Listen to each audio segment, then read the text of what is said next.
So, ferrite bead. So, ano daw itong ferrite bead na to? Electrical components na nagbabawas ng o nagfi-filter ng electrical noise sa electronic devices. So, electronics na naman tayo rito, no?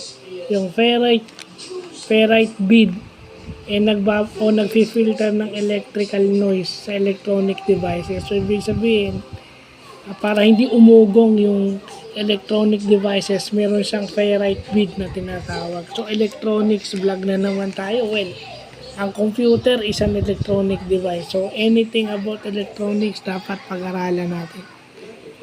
So, yan yung mabuting na pag-aaralan natin, yung ferrite bead na yan.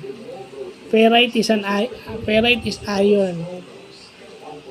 Diba? Ferrous is iron. Diba? Kung sa chemistry yung pag-uusapan. So, yun yung magandang na pag-aaralan natin na may ganun pala. Para hindi lang siya magkaroon ng noise yung ugong. Diba? Hindi siya maging erratic. So, yun lang pa.